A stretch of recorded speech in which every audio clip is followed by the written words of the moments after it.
Hello दोस्तों, good evening, नमो नमः। आप सभी का आपके अपनी यूट्यूब चैनल एमएस क्लासेस 1 में मैं माला मैम आप सभी का इस चैनल में हार्दिक स्वागत और अभिनंदन करती हूँ। दोस्तों, हमारी जो क्लास है प्रश्नोत्तरी की चल रही है किराता अर्जुनियम की। इससे पहले की क्लासों में हमने जो है किराता अर्जुनियम और नीति शतकम पे कई जो हमारी प्रश्नोत्तरी की क्लास हो चुकी है।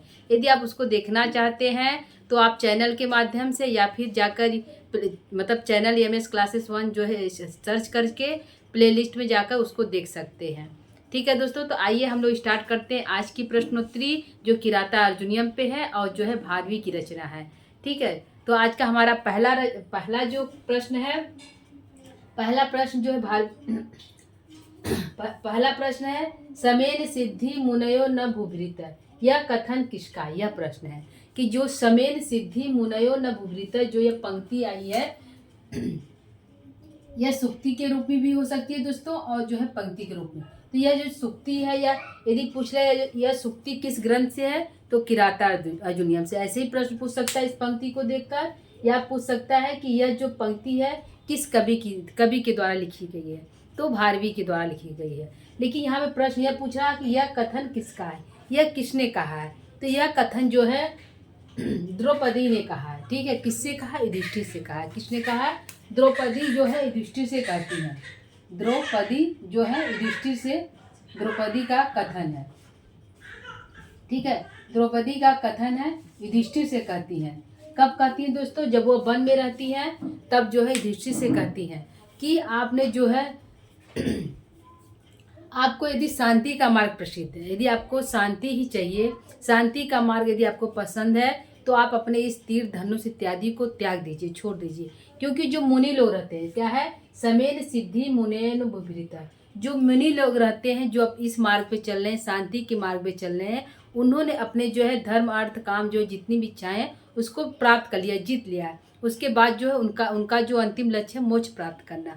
तो वो मोक्ष प्राप्त करने के लिए इस मार्ग पर चल रहे हैं, शांति के मार्ग में चल रहे हैं। लेकिन राजाओं के लिए यह मार्ग उचित नहीं है। ठीक है, तो समेन सिद्धि मुने न भूभृत, यह जो मुनि का मार्ग है, ये जो समेन सिद्धि जो शांति का मार्ग मुनि के लिए है, न कि राजा के लिए, न कि राजाओं के लिए। ठीक है, तो इस समेन सिद्धि मुनयो न, यह जो है कथन द्रौपदी जो है युधिष्ठिर से कहती हैं कि आप लोग जो है यदि आपको शांति का मार्ग प्रिय है तो आप अपने इस तेज को त्याग दीजिए। ठीक है, तो क्योंकि जो मुनि लोग रहते हैं वह धर्म अर्थ काम सभी को वह जो है जो प्राप्त करके मोक्ष की प्राप्ति के लिए इस जंगल में हवन इत्यादि के माध्यम से सिद्धि प्राप्त करना चाहते हैं, मोक्ष को प्राप्त करना चाहते हैं। लेकिन राजा आप तो राजा हैं, क्योंकि आपकी इच्छाएं हैं राज करना या फिर अपने खोए हुए राज को जीतना। तो इसके लिए आपके लिए यह मार्ग उचित नहीं है। क्या है? समेन सिद्धि मुनयो न भूभृत, यह जो मार्ग है मुनि के लिए है। मुनि लोग सिद्धि के मार्ग से इसको प्राप्त करना चाहते हैं, न भूभृत, न कि राजा लोग। ठीक है, न भूभृत, न कि राजा लोग। दूसरा क्वेश्चन देखते हैं दोस्तों। दूसरा प्रश्न है दिशाम विधाता विधातुम इच्छत्य समेन विधाय, यह पद में धातु है। इसमें पूछा है कि इसमें विधा जो शब्द है इसमें कौन सी धातु है। तो मारने के अर्थ में दोस्तों, मारने के अर्थ में तो हन धातु है। क्या है? हन धातु है। हन धातु इसमें लगा हुआ है। तो इसमें दिशा शत्रुओं की मारने की इच्छा रखने वाले, विधातु माने शत्रुओं को मारने की इच्छा रखने वाले आप जैसे राजाओं को मैं जो है एकांत में जो सब प्रणाम करके आप जैसे राजाओं को जो शत्रुओं के मारने की इच्छा रखने वाले, ऐसे राजा को एकांत में ले जाकर वनेचर जो है उनसे आज्ञा को प्राप्त करके अपनी वाणी को बोलता है। ठीक है, मीठी वाणी जिसका एक ही अर्थ है, ऐसी वाणी को बोलता है। शालिनी ऐसी वाणी को बोलता है। तो यह जो है इसमें पूछा विधाय जो शब्द है इसमें कौन सी धातु है। विधाय जो पद है इसमें कौन सी धातु है? तो हन धातु है। क्योंकि मारने के अर्थ में विधा शब्द है तो इसमें जो है हन धातु का प्रयोग किया गया है। ठीक है, यह कथन किसका है? ऐसे पूछ सकता है यह पंक्ति देकर, यह कथन किसका है? तो वनेचर का है। किस ग्रंथ से है? किराता अर्जुनियम से। किस कवि ने इस पंक्ति को लिखा है? तो भारवी के द्वारा लिखा गया है। ठीक है, बोला किसने है? तो वनेचर बोला। किससे बोला है? युधिष्ठिर से बोला। ये 3-4 प्रश्न हमारे इससे बन रहा है। ठीक है, तीसरा प्रश्न देखते हैं। तीसरा प्रश्न है दोस्तों, अर्जुन ने किस पर्वत पर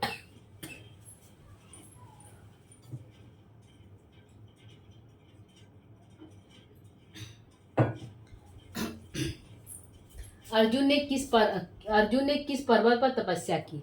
जो अर्जुन है वह जब वन काल में रहते, वनवास काल में, जो उनको जो है वनवास काल जब मिला था, तो उस समय वो तपस्या करने के लिए इंद्रकील पर्वत पर गए थे। ठीक है, इंद्रकील पर्वत पर तपस्या कर उन्होंने पाशुपत अस्त्र की प्राप्ति की थी। तो यह प्रश्न है कि अर्जुन ने किस पर्वत पर गया थे, किस पर्वत पर, तो इंद्रकील पर्वत पे। ठीक है, इंद्रकील पर्वत पे ये गए थे, इंद्रकील पर्वत पे गए थे। क्यों गए थे दोस्तों? तपस्या करने के लिए। ठीक है, किस पर्वत पर तपस्या की थी? तो इंद्रकील पर्वत पे। ठीक है, कौन गया था? अर्जुन गए थे। क्यों गए थे? वह पाशुपत अस्त्र की प्राप्ति के लिए गए थे, शिव की तपस्या करने के लिए। ठीक है, अगला प्रश्न देखते हैं, चौथा। किरातस्य अर्जुनतस्य, यह कौन सा समास है? इसमें जो यह शब्द दिया है किरातस्य और अर्जुनतस्य, इसमें कौन सी समास का प्रयोग किया गया है? द्वंद्व है कि बहुव्रीहि है कि आपका तत्पुरुष है कि अव्ययीभाव समास है? कौन सा समास का प्रयोग किया गया है दोस्तों? तो इसमें हमारा जो है किरातस्य अर्जुनस्य, किरात और अर्जुन दो लोग हैं, यानी कि इतरेतर द्वंद्व है। कौन सा है? द्वंद्व का प्रयोग किया गया, लेकिन इतरेतर मतलब दोनों तरफ उसका दोनों अर्थ निकला, कृष्णश्च और अर्जुनश्च। किरातश्च और अर्जुनश्च है, तो इसमें द्वंद्व समास का प्रयोग किया गया है, द्वंद्व समास। ठीक है, यदि पूछता कौन सा द्वंद्व समास, तो इतरेतर द्वंद्व समास। ठीक है, चौथा प्रश्न, पांचवा प्रश्न देखते हैं दोस्तों। किराता अर्जुनियम में प्रत्यय, जो किराता अर्जुन जो शब्द आया है उसमें प्रत्यय क्या है? ठीक है, तो छ प्रत्यय है। ठीक है, क्या प्रत्यय है दोस्तों? छ प्रत्यय है, छ प्रत्यय है। ठीक है, यही बस छ प्रत्यय है। कल के प्रश्न में था कि वनेचर में कौन सा प्रत्यय है, तो ट प्रत्यय था। आज का प्रश्न है किराता अर्जुनियम में प्रत्यय है, तो छ प्रत्यय है। ठीक है क्वेश्चन। ठीक है दोस्तों, यह जो है क्वेश्चन है छोटा है लेकिन इम्पोर्टेंट है। ठीक है, परीक्षा में आने वाला प्रश्न है। अगला प्रश्न देखते हैं, किराता अर्जुनियम का उपजीव्य है। जो किराता अर्जुनियम हमारा लिया गया दोस्तों, कहाँ से लिया गया? उपजीव मतलब कहाँ से लिया गया, उसकी कुछ कहानियां अंश हमारा कहाँ प्राप्त होता है? तो यह हमारा यह प्रश्न के कहने का माध्यम किराता अर्जुनियम का उपजीव्य है। यह किराता अर्जुनियम कहाँ से लिया गया है? किस महाकाव्य कहाँ से प्राप्त हुआ? तो महाभारत के वन पर्व से लिया गया है। किससे लिया गया है? महाभारत के वन पर्व से लिया गया है। महाभारत के वन पर्व से, वन पर्व से ठीक है, वन पर्व से लिया गया है इसका उपजीव। ठीक है दोस्तों, यह किराता अर्जुनियम। तो दोस्तों, आदि पर्व, सभा पर्व, वन पर्व, तीसरा पर्व हमारा है कौन सा है? वन पर्व। पहला पर्व आदि पर्व, दूसरा सभा पर्व, तीसरा जो है वन पर्व। तो आदि पर्व से अभिज्ञान शाकुंतलम लिया गया है, सभा पर्व से शिशुपाल वधम लिया गया, और वन पर्व से हमारा दोस्तों किराता अर्जुनियम लिया गया। यह तीन प्रश्न बनते हैं, तीनों जो है, क्योंकि महाभारत में भी 18 पर्व है और किराता अर्जुनियम में 18 सर्ग है। महाभारत पर्वों में विभक्त है, किराता अर्जुनियम सर्गों में विभक्त है। ठीक है दोस्तों, तो जो है आदि पर्व से किराता जो अभिज्ञान शाकुंतलम लिया गया है, और जो है सभा पर्व से शिशुपाल वधम, और जो वन पर्व से हमारा जो है किराता अर्जुनियम। ठीक है, अगला प्रश्न है, भारवी के पिता का क्या नाम है? जो भारवी है उनके पिता का क्या नाम है?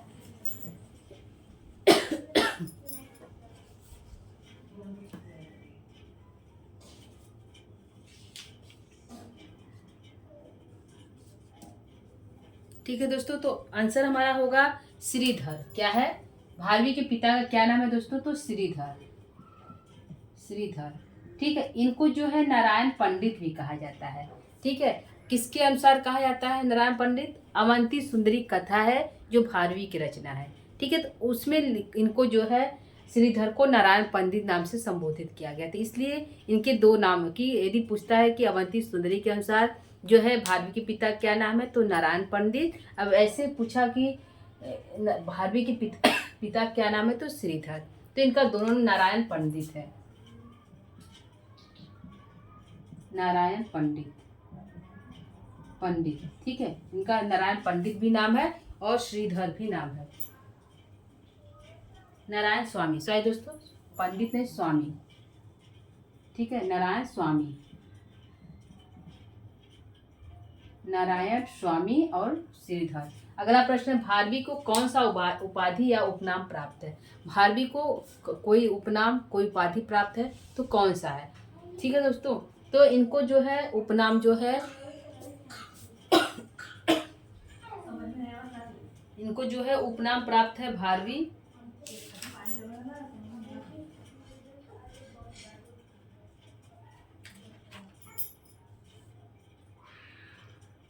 ठीक है, इनका क्या है, आठपत भारवी कहा जाता है। क्या कहा जाता है? भारवी इनका उपनाम या उपाधि, तो आठपत भारवी इनको कहा जाता है। इनको उपाधि मिली किसको? आठपत्र की। किसकी मिली है? आठपत्र की उपाधि मिली है। ठीक है, भारवी को उपाधि किसकी मिली? आठपत्र की, इसलिए इनको आठपत्र भारवी भी कहा जाता है। क्या कहा जाता है? आठपत्र भारवी भी कहा जाता है किनको? भारवी को। ठीक है, तो ये आठपत्र भारवी जो उपाधि किसने दिया है? तो मल्लीनाथ ने। किसने दिया दोस्तों? आठपत्र ब्राह्मी। ठीक है, यह हमारा आंसर हो गया। अगला प्रश्न देखते हैं, भारवी किसके प्रपितामह थे? जो भारवी है वह किसके प्रपितामह है? ठीक है, तो भारवी जो है दंडी के प्रपितामह है। किनके हैं? दंडी के प्रपितामह है। ठीक है, दंडी के पुत्र का नाम मनोरथ था, मनोरथ के पुत्र का नाम वीरदत्त था, वीरदत्त के पुत्र का नाम दंडी है। ठीक है, तो इसलिए इनका जो है इसलिए ये जो है प्रपितामह होंगे। कौन? भारवी। किसके? दंडी के प्रपितामह भारवी हो गए।